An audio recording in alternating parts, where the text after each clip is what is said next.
Please welcome Dr. Centola of Haus Bioceuticals.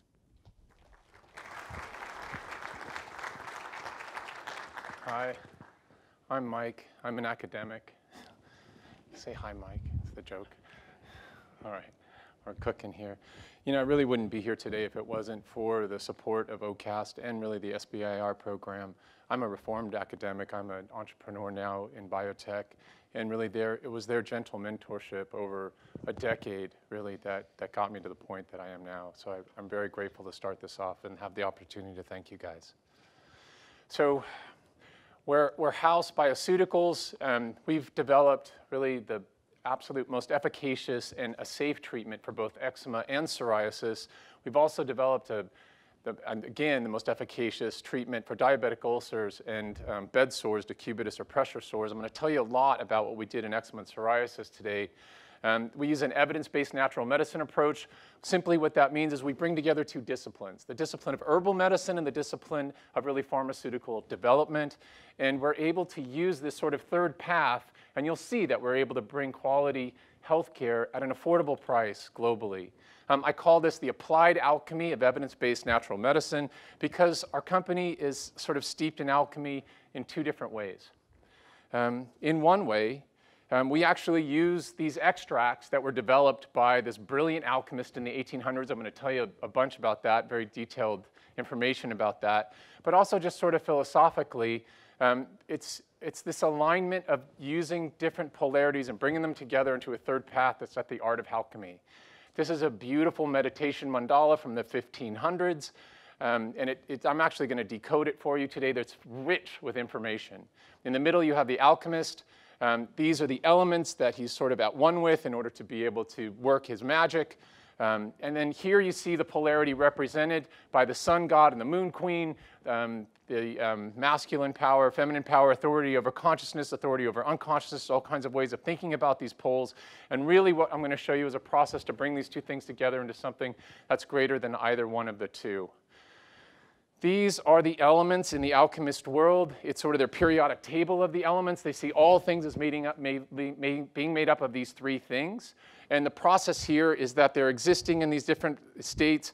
In an unpure state, we can purify them, re-put them together, rebuild them. We get a much more rarefied form.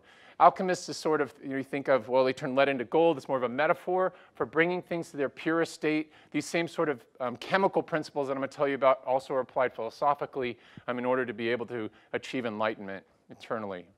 So this thing in the middle, these are the 7 major processes. This is a star within there, and it's a chemical cookbook.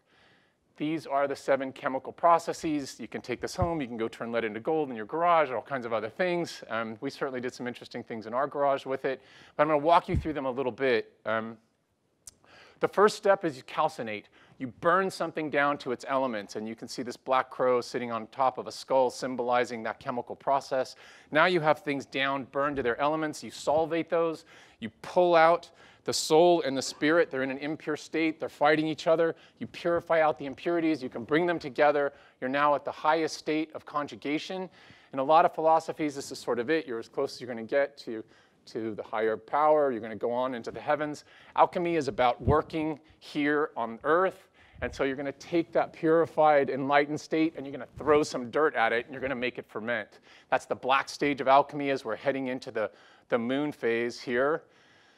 And when you ferment something, there's a putrefaction. Things kind of turn black, and then a life sorts of form. If you're going to ferment cheese, you start to see the cheese forming. It's that new life form that we're after. We're going to distill out that little element of life into a more purified state, and then precipitate out from this distillate the highest purified state.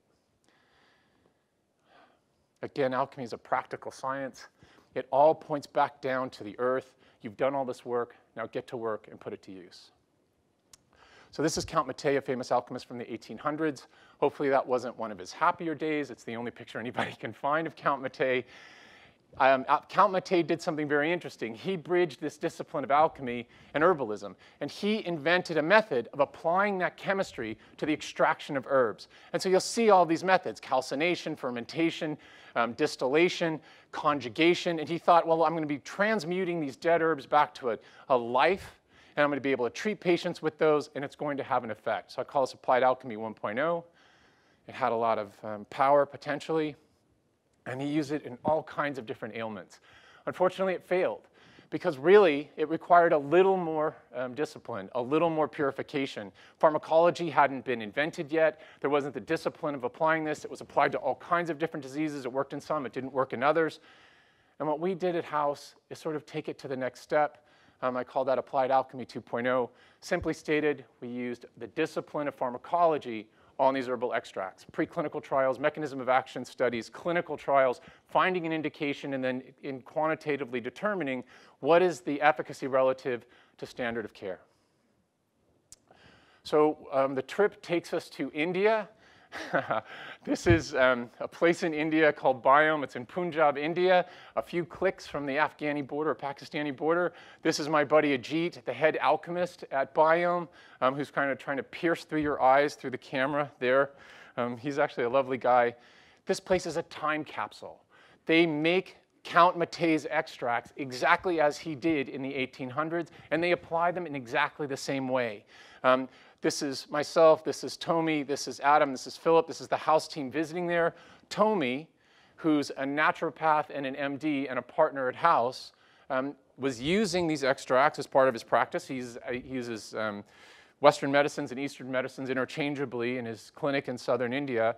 And he put together a novel combination of Count Matei's extracts, and he was injecting them into the joints of rheumatoid arthritis patients, making Tomi either the smartest or the craziest person on the planet. But it worked.